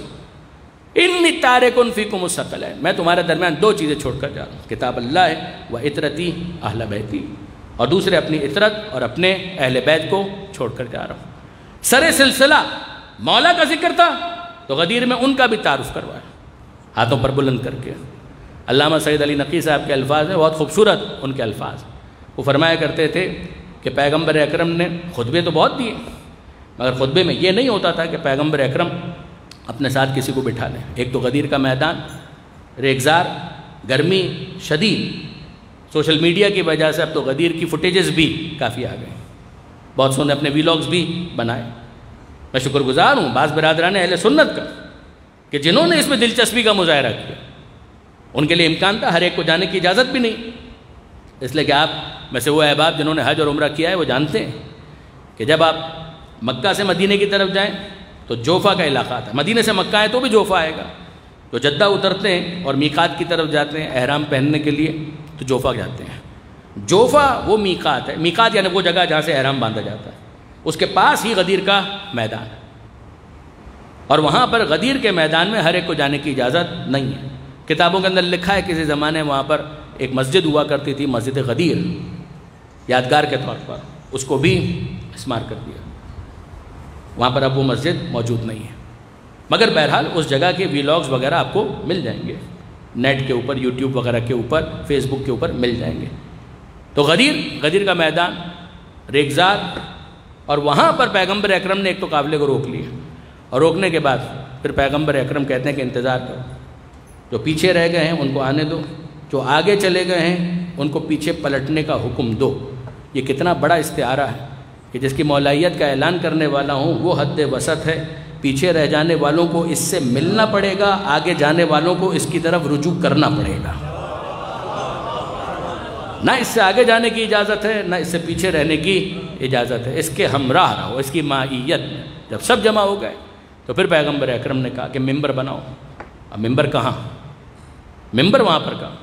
یہاں پر پھر مجھے اپنے استاد علامہ طالب جوہری صاحب یاد آئے، جو وہ نکات بیان کیا کرتے تھے کہ انہوں نے ارشاد فرمایا کہ اپنے ساتھیوں سے کہا کہ بھئی ممبر بناؤ، تو انہوں نے کہا اللہ کے رسول ہم ممبر بنانا نہیں جانتے، لکڑی کا ممبر تو یہاں بن نہیں سکتا، تو ہم تو ممبر بنانا نہیں جانتے۔ تو پیغمبر اکرم نے ان سے کہا کہ اچھا ممبر نہیں بنا سکتے تو اب میں بتاتا ہوں کہ ممبر کیسے بنایا جائے۔ کجابوں کو اتارا گیا اور پھر اس کے بعد اس کا ممبر بنایا گیا۔ تو پیغمبر اکرم نے سمجھایا کہ جب تم اپنے منہ سے کہہ رہے ہو کہ تم ممبر نہیں بنا سکتے تو صاحب ممبر کیسے بنا لو گے؟ نہ تم میں ممبر بنانے کی اہلیت ہے، نہ صاحب ممبر بنانے کی اہلیت ہے۔ پھر پیغمبر اکرم نے ممبر جب تعمیر ہو گیا عارضی تو پیغمبر اکرم اس پر بلند ہوئے، اور یہ پیغمبر اکرم نے اس سے پہلے کبھی نہیں کیا تھا کہ اپنے ساتھ کسی کو بٹھا لیں۔ تو مولا کائنات کو حکم دیا علی کو کہ تم یہاں پر میرے ساتھ بیٹھو، اور اب انصافاً آپ مجھے بتائیے کہ یہاں پر بھی اگر میں یہ کر دوں کہ یہاں پر کسی کو بٹھا لوں تو آپ مجھے کم دیکھیں گے، تھوڑی دیر کے بعد ان کو دیکھنا شروع کر دیں گے کہ آج ان کو کیوں بٹھایا گیا، کہ 9 دنوں میں تو ایسا نہیں ہوا، 8 دنوں میں 7 دنوں میں تو ایسا نہیں ہوا، آج یہ ایسا کیوں کیا کہ یہاں پر ان کو بٹھا لیا۔ اس کا مطلب یہ ہے کہ جو بات ہو رہی ہے کہیں نہ کہیں ان کا ذکر آنے والا۔ تو سن رہے ہیں پیغمبر اکرم کو، اور ہر تھوڑی دیر کے بعد نظر چلی جاتی ہے علی کے چہرے پر، گویا ایک عبادت لاشعوری طور پر بڑے انہماک سے کی جا رہی ہے کہ النظر الی وجہ علی عبادہ، علی کے چہرے کی طرف نظر کرنا عبادت ہے۔ تو ایک عبادت ہو رہی ہے، لاشعوری طور پر ہو رہی ہے اور بڑے انہماک کے ساتھ ہو رہی ہے۔ تو پیغمبر اکرم کو سن رہے ہیں، علی کو دیکھ رہے ہیں، اور پیغمبر اکرم نے ان تمام تر مقدمات کو بیان کرنے کے بعد آمدم برسرے مطلب کہ الست اولی بکم من انفسکم، کہ صرف اتنا بتا دو کہ کیا میں تم پر تمہارے نفسوں سے زیادہ اولویت نہیں رکھتا؟ اب ہمت ہے تو انکار کرو۔ دیکھیے برادران عزیز، پیغمبر اکرم کے الفاظ بہت ہی کیلکولیٹڈ ہیں۔ الست اولی بکم من انفسکم، کہ کیا میں تم پر تمہارے نفسوں سے زیادہ اولویت نہیں رکھتا؟ سب نے کہا بلا، کیوں نہیں اللہ کے رسول، یقیناً ہمارے نفس سے آپ زیادہ اولویت رکھتے ہیں۔ اب یہاں پر ذرا سا رکیے گا، ایک بات بتائیے، غدیر پہلے ہے یا مباہلہ؟ 18 ذی الحجہ کو آپ دیکھیں گے تو وہ پہلے آتی ہے، 24 ذی الحجہ کو دیکھیں گے تو وہ بعد میں آتی ہے، مگر یہ تو سال میں آنے والی تاریخوں کا حساب ہے۔ باپ کی اگر ولادت اپریل میں ہوئی ہے اور بیٹا جنوری میں پیدا ہوا ہے تو اس کا یہ مطلب تھوڑی ہے کہ بیٹا پہلے آ گیا باپ سے، تو سن بھی تو دیکھیے۔ تو بالکل اسی طریقے سے غدیر بعد میں ہے، مباہلہ پہلے۔ مباہلہ ہے 9 ذی الحجہ 9 ہجری کے اندر، اور غدیر ہے 10 ہجری کے اندر۔ توجہ ہے، مباہلہ ہے 9 ہجری 24 ذی الحجہ، غدیر ہے 10 ہجری 18 ذی الحجہ۔ تو سال کے اعتبار سے غدیر تقریباً 1 سال کے بعد ہے اور مباہلہ 1 سال پہلے ہے۔ پیغمبر پوچھ کیا رہے ہیں، میں آپ کی بھرپور توجہ چاہتا ہوں۔ پیغمبر اکرم پوچھ کیا رہے ہیں، الست اولی بکم من انفسکم، کیا میں تم پر تمہارے نفسوں سے زیادہ اولویت نہیں رکھتا؟ اور سب نے کہا بلا، کیوں نہیں اللہ کے رسول، آپ ہمارے نفسوں سے زیادہ ہم پر اولویت رکھتے ہیں۔ یہ نفسوں کا ذکر کیوں کیا؟ 1 سال پہلے انفسنا کا تعارف کروا چکے ہیں، 1 سال پہلے انفسنا کا تعارف کروا چکے ہیں کہ علی میرا نفس ہے، یہ میرا نفس ہے، انفسکم تمہارا نفس، کیا میں تم پر تمہارے نفسوں سے زیادہ اولویت نہیں رکھتا؟ میں رکھتا ہوں تو میرا نفس بھی رکھتا ہے، میرا نفس مجھ سے جدا نہیں ہے۔ توجہ کیجئے گا برادران عزیز، میں اور میرا نفس جدا نہیں ہے۔ تمہارے نفس اتنا بتا دو میں اس پر تمہارے نفسوں سے زیادہ اولویت رکھتا ہوں یا نہیں؟ سب نے کہا یا رسول اللہ بلا۔ پیغمبر نے 1 سال پہلے تعارف کروایا انفسنا وانفسکم، یہ میرا نفس، میں اپنے نفس کو لے آتا ہوں، تم اپنے نفس کو لے آؤ۔ دیکھیے برادران عزیز، مباہلہ میں جب پیغمبر اکرم لے کر چلیں تو نفس خدا، نفس رسول خدا، ایک آیت من الناس من یشری نفس ابتغاء مرضات اللہ، نفس اللہ، اور یہاں پہ نفس رسول خدا، تو نفس رسول بن کر، نفس پیغمبر بن کر علی چلیں۔ مجھے بتائیے کہ انفسنا تو تھے علی، ابناءنا تھے حسن اور حسین، کوئی اختلاف نہیں، کوئی اختلاف نہیں ہے۔ یعنی انتہائی متعصب ابن تیمیہ، انہوں نے بھی قبول کیا کہ ہاں اس آیت میں تو یہی ہوا تھا کہ پیغمبر اکرم لے کر چلے تھے انفسنا کے ماتحت علی کو، ابناءنا کے ماتحت حسنین کو، اور نساءنا کے ماتحت خاتون جنت کو۔ کون کہہ رہے ہیں؟ ابن تیمیہ، جن کے افکار بنیاد ہیں افکار وہابیت کے۔ محمد ابن عبد الوہاب نے اپنی ساری تھیوری ابن تیمیہ سے لکھی، اور ابن تیمیہ نے شیعوں کی رد میں کتاب لکھی، اور اس کتاب کے اندر بھی یہ اعتراف کیا کہ ساری آیتوں کو نہیں مانتا، مگر یہ آیت کوئی چارہ نہیں ہے۔ یہ مباہلہ والی آیت جو ہے اس کے ماتحت پیغمبر اسی طرح سے لے کر گئے۔ تو کیا نجران والوں نے مباہلہ کیا؟ جواب جی نہیں، وہ تو دستبردار ہو گئے۔ انہوں نے کہا میں ایسے چہرے دیکھ، انی لارا وجوہن، میں ایسے چہرے، کشاف زمخشری شیعہ نہیں ہے، وہ لکھ رہے ہیں، شاہ عبد الحق محدث دہلوی وہ لکھ رہے ہیں کہ ان کے بڑے پادری نے کہا میں ایسے چہرے دیکھ رہا ہوں، انی لارا وجوہن، ایسے چہرے کہ اگر ہاتھوں کو اٹھا کر دعا مانگیں تو پہاڑ اپنی جگہ پر باقی نہیں رہیں گے، خبردار ان سے مباہلہ مت کرنا۔ تو دستبردار ہو گئے۔ تو انفسنا تو آ گیا، مگر مباہلہ کس کے درمیان تھا؟ ابناءنا و ابناءکم، نساءنا و نساءکم، انفسنا و انفسکم۔ تو پیغمبر تو لے کر آ گئے انفسنا علی، ابناءنا حسنین، نساءنا سیدہ۔ کوئی مجھے بتائے گا ابناءکم کون ہے؟ کوئی مجھے بتائے گا نساءکم کون ہے؟ انفسکم کون تھے جن کو وہ لاتے؟ اگر وہ مباہلہ کرتے تو پتہ چلتا، وہ تو دستبردار ہو گئے، تو یہ معاملہ راز رہ گیا، پتہ ہی نہیں چلا کہ انفسکم کون، ابناءکم کون، نساءکم کون، پتہ نہیں چلا۔ لیکن اگر مباہلہ کرتے تو پتہ چل جاتا، اور جب پتہ چل جاتا تو نتیجہ قرآن نے دے دیا، نبتہل ونجعل لعنت اللہ علی الکاذبین۔ جو بھی انفسکم ہوتا اس پر لعنت آتی، جو بھی ابناءکم ہوتا اس پر لعنت آتی، جو بھی نساءکم ہوتا اس پر لعنت آتی۔ تو وہ دستبردار ہو گئے، عقل مند تھے، لعنت سے بچ گئے۔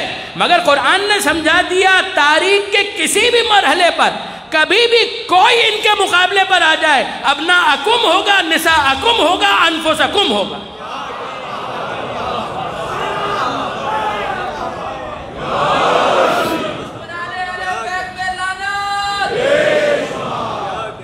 وہ انفسکم ہوگا۔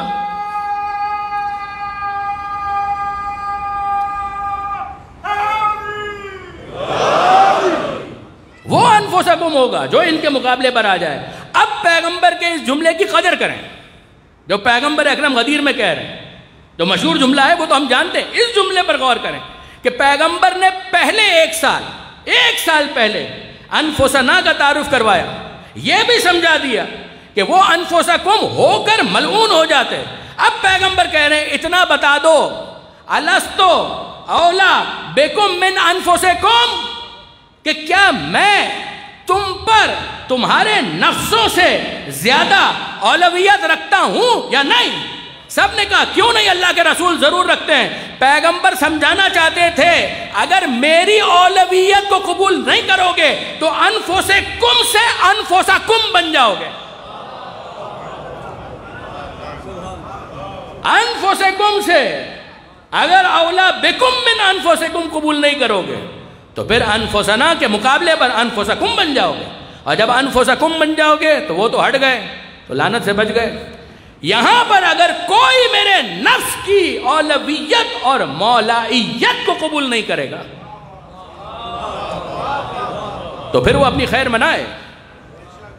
پیغمبر اکرم اس اہتمام کے ساتھ یہ اعلان کر رہے ہیں، ہم کیسے اس کانٹیکس کو نظر انداز کر دیں، ہم کیسے اس سیاق و سباق کو نظر انداز کر دیں کہ پہلے ایک سال پہلے پیغمبر اکرم نے مباہلہ میں انفسنا کا تعارف کروایا ہے، یہ ہے میرا نفس، میں تم سے پوچھ رہا ہوں کیا میں تم پر اولویت رکھتا ہوں یا نہیں؟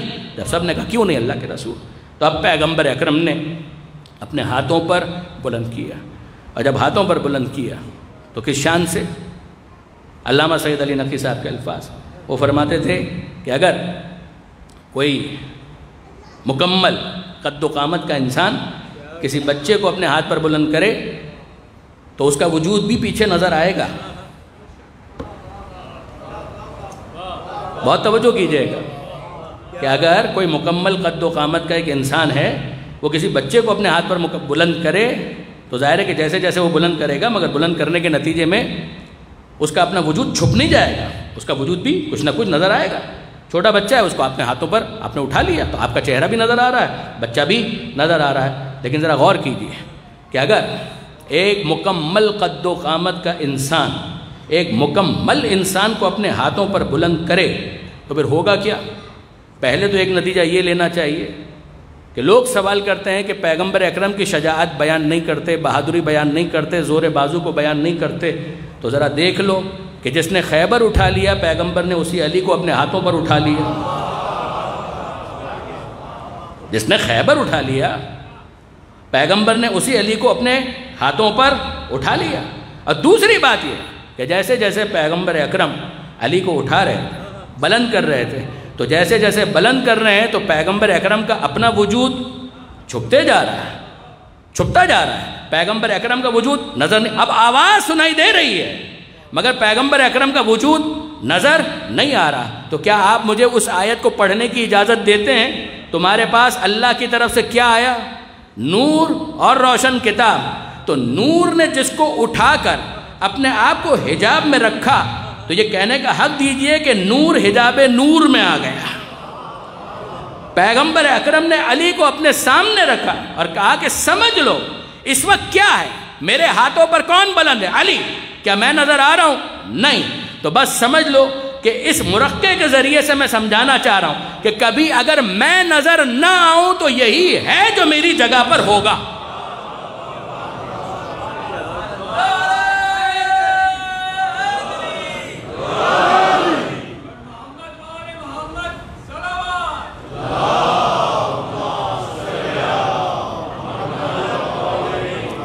اور پھر اس کے بعد ظاہر ہے کہ من کنت مولا ہو فہذا علی مولا، کہ جس کا میں مولا اس کا علی مولا۔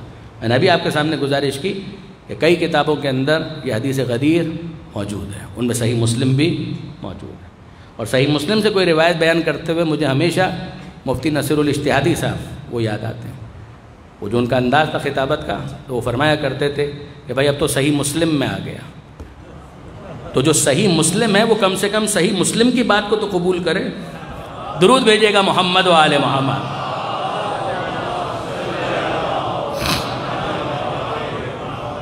اور بس برادران عزیز، میں نے آپ کو بہت زحمت دی، مگر اس ربط اور ترتیب کو محسوس کیجیے گا۔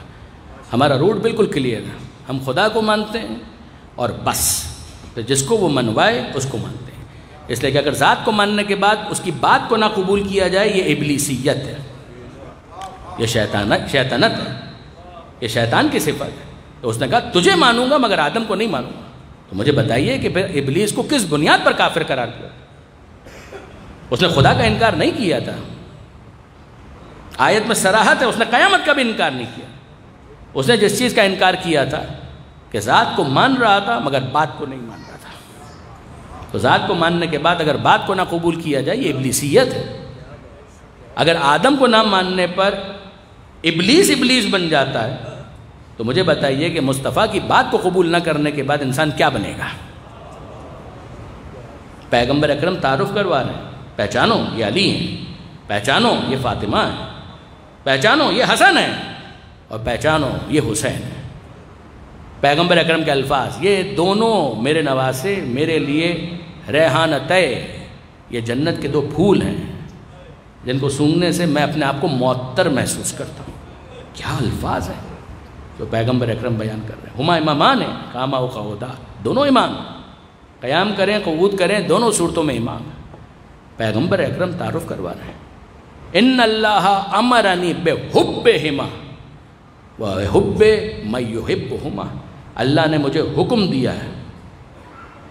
یہ محبت صرف نانا کی نواسوں سے ہوتی تو خدا کو الگ سے حکم دینے کی ضرورت نہیں تھی. ان اللہ امرنی بحبہما، اللہ نے مجھے حکم دیا ہے کہ میں ان دونوں سے محبت رکھوں، اور جو ان دونوں سے محبت رکھے ان سے محبت کا بھی خدا نے مجھے حکم دیا ہے. انسان اگر مومن ہے وہ اپنے دل کو ٹٹولے، وہ چیک کرے کہ اس کے دل میں کہیں آل محمد کی محبت ہے یا نہیں. اگر آل محمد کی محبت ہوتی تو پیغمبر اکرم کے اتنے فرامین کے بعد اس ظلم کی کیا گنجائش باقی رہتی ہے کہ جو آل محمد پر ڈھایا گیا. یعنی عجیب ہے کہ پیغمبر اکرم کے یہ الفاظ بھی آپ کو مل جائیں گے ساتھ سکتا کے اندر، اذکرکم باہل بیتی، اذکرکم باہل بیتی، میں تم کو یاد دلاتا ہوں اپنے اہل بیت کے بارے میں. دیکھو میں کل تم سے سوال کروں گا کہ تم نے میرے اہل بیت کے ساتھ کیا سلوک کیا. عزیزان مجھے انصاف سے بتائیے کہ پیغمبر اکرم کو معلوم تو ہے، مگر پرسہ دیتے ہوئے ہم کیا کہیں؟ اللہ کے رسول آپ کے اہل بیت کے ساتھ اچھا سلوک نہیں کیا گیا. ایک آپ کی بیٹی جس کو آپ اپنا ٹکڑا کہتے تھے، شہر مدینہ ہے اور وہ فریاد کر رہی ہے کہ سبت علیہ مصائب، اے بابا آپ کے بعد اتنے مصائب آپ کی زہرا پر آئے کہ لو انہا سبت علی الایام سن لیالیہ، بابا اگر گرم دنوں پر آتے وہ تاریک راتوں میں تبدیل ہو جاتے. اس سے یہ مطالبہ کیا جا رہا ہے ابو الحسن فاطمہ سے کہیے یا دن میں گریا کریں یا رات میں روئیں. کوئی مجھے بتائے کہ پرسہ دینے کا یہ کون سا انداز ہے؟ اے اللہ کے رسول آپ کا وہ بھائی کہ جس کو آپ اپنا نفس اور اپنی جان کہا کرتے تھے. آئیے ہمارے ساتھ دیکھیے کہ 40 ہجری ہے، مسجد کوفہ کی محراب ہے اور علی کے سر پر ضربت لگ رہی ہے، سر کا خون بہتا ہوا داڑھی تھکا رہا ہے. اور اے اللہ کے رسول وہ آپ کا بڑا نواسا حسن مشتبہ، اس کے جگر کے ٹکڑے کٹ کٹ کے لگن میں گر رہے ہیں. اور اے اللہ کے رسول حسن کے تو جگر کے ٹکڑے کٹ رہے ہیں، حسین کا تو پورا جسم کٹ رہا ہے. اے اللہ کے رسول آپ کے بڑے نواسے کو آپ کے پہلو میں دفن بھی نہیں ہونے دیا گیا.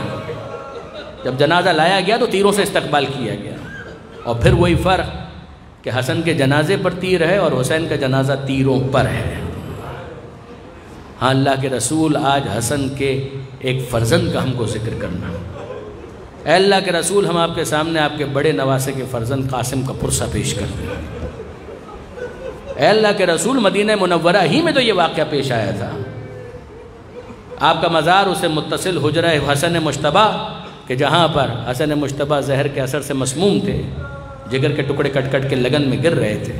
اور ایسے میں حسن مشتبہ نے فروا کو بلایا اور فروا کی گود میں 3 سال کا قاسم موجود ہے. اور حسن مشتبہ کہتے ہیں فروا اس بچے کی بھی حفاظت کرنا اور جو تعویذ میں دے رہا ہوں اس کی بھی حفاظت کرنا.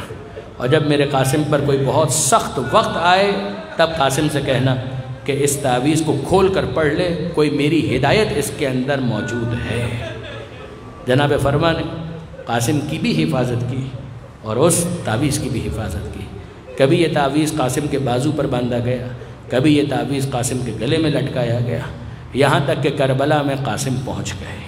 یاد رکھیے گا قاسم 13 برس کے اور 13 برس کا بچہ چھوٹا بچہ. جب مدینہ سے یہ قافلہ چلا ہے تو جناب قاسم علیہ السلام کے لیے کوئی الگ سے سواری نہیں تھی. بچہ چھوٹا تھا. آپ کے بچوں کی خواہش ہوتی ہے کہ ہم اتنے بڑے ہو جائیں کہ سواری خود چلا سکیں، اور جب تک وہ سواری چلانے کے قابل نہیں ہوتے ہیں تو کسی نہ کسی کے ساتھ بیٹھتے ہیں اور وہ اسی پر اپنا شوق پورا کر لیتے ہیں. قاسم کی بھی تمنا اور خواہش رہی ہوگی کبھی وقت آئے گا کہ میں بھی کسی سواری پر بیٹھ کر اس سواری کو چلاؤں گا. جب 28 رجب کو یہ قافلہ چلا ہے تو قاسم سواری پر موجود نہیں تھے، بیویوں کے ساتھ محمل میں بٹھائے گئے تھے کہ یہ بچہ ابھی اتنا بڑا نہیں ہوا کہ سواری کو سنبھال سکے. بس یہ خواہش قاسم کی کربلا ہی میں پوری ہوئی. وہ عاشور کے دن جو سواری پر بیٹھے تو گویا پہلی مرتبہ باقاعدہ کسی سواری پر بیٹھے. عاشور کی رات آ گئی اور آپ جانتے ہیں کہ حسین مظلوم نے اپنے ساتھیوں کو موقع دیا، چراغ گل کر دیا، اور پھر جب چراغ روشن ہوا تو سب موجود تھے۔ امام مظلوم نے سب کو دعائیں دی اور سب اپنے اپنے خیموں کے اندر چلے گئے، عبادتوں میں مصروف ہو گئے۔ حسین بھی مصلی بچھا کر عبادت میں مصروف ہیں، یہاں تک کہ محسوس کرتے ہیں کوئی میرے پیچھے موجود ہے، اور جب دیکھا تو نظر آیا کہ میرے بڑے بھائی کی نشانی قاسم، اور جناب قاسم کو دیکھ کر حسین کہتے ہیں اے بیٹا قاسم تم یہاں پر اس وقت کیسے؟ بڑوں کی عبادت کا وقت ہے، بچوں کے آرام کا وقت ہے، جاؤ جا کر ماں کے پاس جا کر سو جاؤ۔ کہا چچا جان میں چلا جاؤں گا، بس مجھے ایک سوال کا جواب چاہیے۔ کہا کہو بیٹا قاسم کیا سوال؟ کہا یہ بتائیے کل کے شہید ہونے والوں میں میرا نام شامل ہے یا نہیں؟ کل جن کے سروں پر تاج شہادت سجایا جائے گا میں ان خوش نصیب افراد میں شامل ہوں یا نہیں؟ تو امام مظلوم نے کہا بیٹا آہستہ بولو، تم اپنی ماں کی واحد امید ہو، تمہاری ماں اگر سن لے گی، بیوہ ماں ہے تو اس کے دل پر کیا گزرے گی؟ میرا بیٹا مرنے کی بات کر رہا ہے۔ تو قاسم نے ہاتھ جوڑ کر کہا چاچا جان کسی اور نے نہیں، میری ماں نے مجھے آپ کے پاس بھیجا۔ میری ماں مجھے کہہ رہی تھی کہ اے بیٹا قاسم اگر کل تو نے کسی طرح کی سستی کا مظاہرہ کیا تو یہی کہا جائے گا کہ حسن کا بیٹا کبھی کمزوری نہ دکھاتا، یہ فروا کے دودھ کی خرابی ہے۔ اے بیٹا فاطمہ زہرا کے بارے سامنے، سیدہ کے سامنے مجھے شرمندہ مت ہونے دینا۔ اے چچا جان میں نے اماں سے کہا کہ مجھے اجازت ملنے دیں، تو اماں نے کہا جا کر پوچھ کر آؤ، اور میں آپ کے سامنے کھڑا ہوں، اب آپ مجھے بتائیے کل شہید ہونے والوں میں میرا نام شامل ہے یا نہیں؟ اور حسین کہتے ہیں اے بیٹا تم موت کے بارے میں پوچھ تو رہے ہو، یہ تو بتاؤ کیف الموت عندک، تمہارے نزدیک موت ہے کیسی ہے، تمہیں محسوس کیسی ہوتی ہے؟ تو یقین جانیے کہ جناب قاسم نے جو جواب دیا ہے نا، فلسفی وہ جواب نہ دے سکے۔ فلاسفہ نے موت کا ذائقہ نہیں بتایا، اور اگر کسی نے ہمت کر کے بتایا ہے تو تلخ بتایا، کڑوا بتایا ہے، مگر قاسم نے عجیب جواب دیا۔ ارے چچا جان موت کے بارے میں پوچھتے ہیں، یا ام احلی من العسل، وہ تو شہد سے زیادہ میٹھی ہے۔ حق پر رہتے ہوئے موت کا سامنا کرنا اس سے شیریں تو کوئی چیز نہیں۔ امام مظلوم نے اس سوال کو اپریشیٹ کیا، مگر اب جواب کوئی نہیں دیتے، یہاں تک کہ جناب قاسم نے کہا چچا جان مجھے میرا جواب نہیں ملا، کل شہید ہونے والوں میں میرا نام شامل ہے یا نہیں؟ اور اب حسین کہتے ہیں اے قاسم تم اپنے بارے میں پوچھ رہے ہو، تم اپنے بارے میں پوچھ رہے ہو، کل کے شہید ہونے والوں میں تو تمہارا ننھا بھائی علی اصغر بھی شامل ہے، اجرکم اللہ۔ کل شہید ہونے والوں میں تمہارا ننھا بھائی علی اصغر بھی شامل ہے۔ قاسم کو اپنے بارے میں تو اطمینان ہوا کہ اچھا میں تو شہید ہوں گا، مگر اصغر کا نام سن کر انگڑائی لی، حیران ہوئے اور کہنے لگے ارے چچا جان اصغر تو اتنا چھوٹا ہے، خود سے تو میدان میں جا نہیں سکتا، تو کیا یہ بے حیا فوج ہمارے خیموں تک آئے گی؟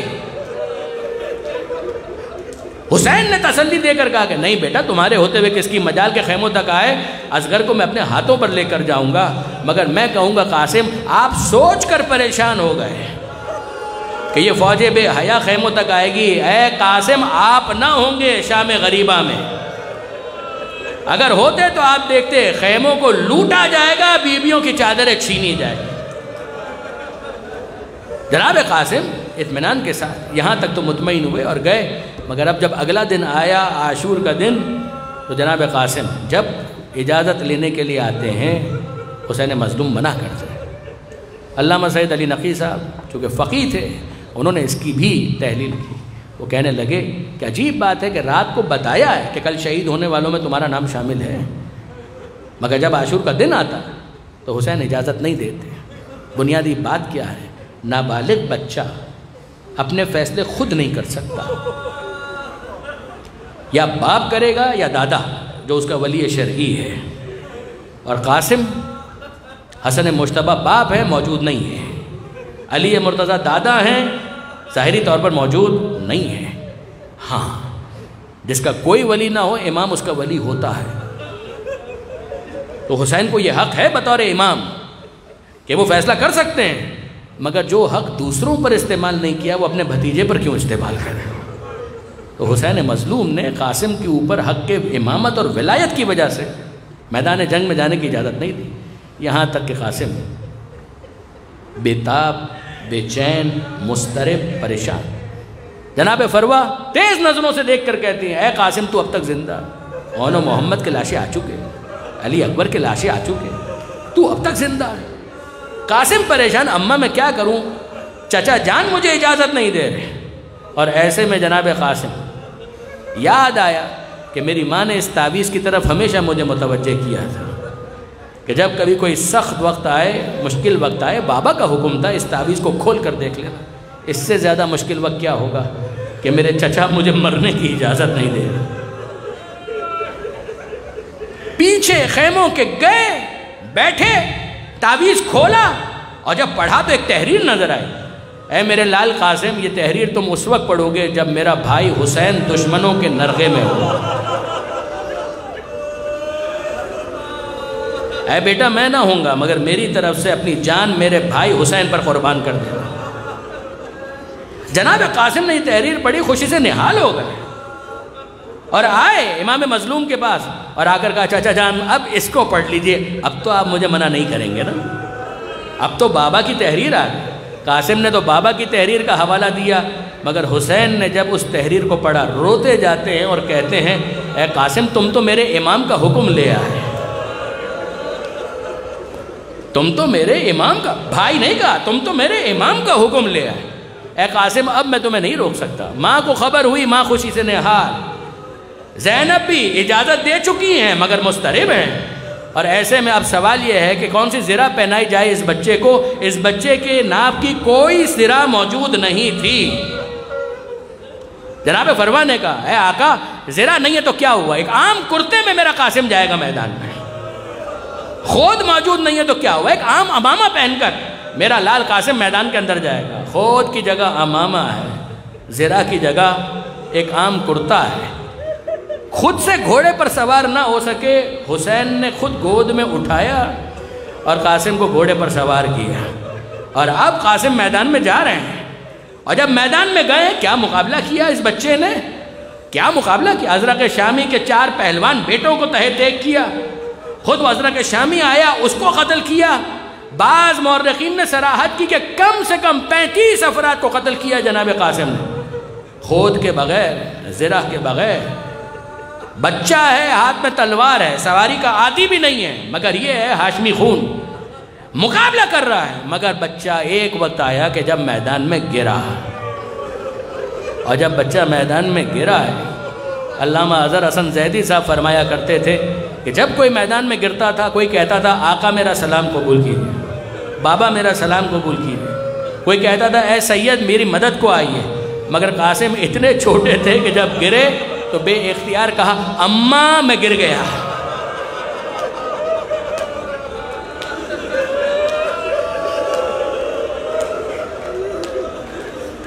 اماں میں گر گیا.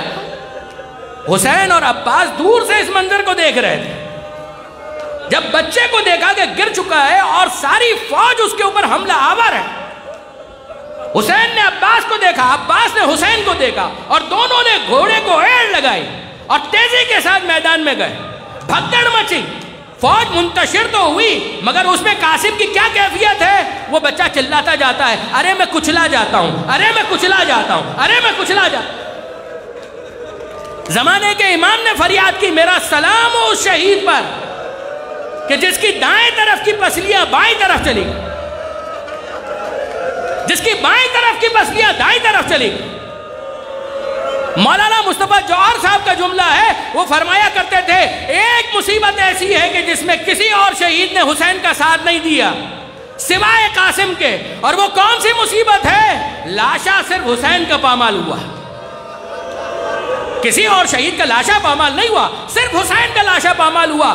اس مصیبت میں قاسم نے اپنے چچا کی ساتھ شرکت کی مگر ایک فرق کے ساتھ، حسین شہید ہونے کے بعد پامال ہوئے، قاسم زندہ تھا.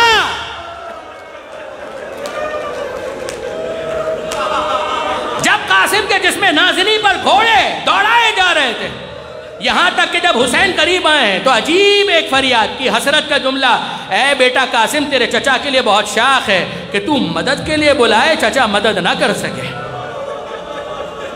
یا وہ مدد فائدہ مند ثابت نہ ہو. مگر اب اس لاش کو اٹھائیں تو کیسے؟ لاش کے ٹکڑے بکھرے ہوئے ہیں. ابا کو بچھایا، قاسم کے لاش کے ٹکڑوں کو جمع کیا اور ایک عجیب انداز سے گود میں نہیں پشت پر ابا کو لاد کر حسین چلے. اور جب چلے ہیں تو خیموں کے پاس جناب زینب استقبال کے لیے تیار ہیں. اے بھیا حسین، بیویاں ماتم کو بیتاب ہیں. نوشہ کا لاشا، ہمارے قاسم کا لاشا ذرا خیمے میں لائیے تاکہ ہم اس کا ماتم کر سکیں. ماں ماتم کرنا چاہتی ہے. ایسے میں حسین نے ایک جملہ کہا، اے زینب ماں دیکھ نہیں پائے گی. جناب فروا نے اندر یہ جملہ سنا، بے چین ہو کر کہا، ارے آقا مجھے بتائیے کیا چھپا رہے ہیں؟ ماں دیکھنا چاہتی ہے. گٹھڑی کھولی گئی، لاش کے ٹکڑے دیکھے اور اب فروا کہتی ہے، اے زینب، اے رقیہ، اے ام کلثوم، مبارکباد دو، میری قربانی سب سے زیادہ قبول ہوئی. حسین نے لاشِ قاسم کو اٹھایا، گنج شہیدہ میں لا کر وہاں رکھا کہ جہاں پر اکبر کا لاشا تھا. ایک طرف اکبر کا لاشا، ایک طرف قاسم کا لاشا. درمیان میں حسین بیٹھ گئے گھٹنوں کے بل. اور آخری جملہ، اکبر کا لاشا، قاسم کا لاشا، درمیان میں حسین گھٹنوں کے بل بیٹھ گئے. ایک ہاتھ اکبر کے لاشے پر رکھا، ایک ہاتھ قاسم کے لاشے پر رکھا. آسمان کی طرف دیکھ کر حسرت کے ساتھ کہا، واہ غربتا، واہ غربتا، میرا قاسم نہ رہا، میرا اکبر نہ رہا، حسین غریب ہو گیا.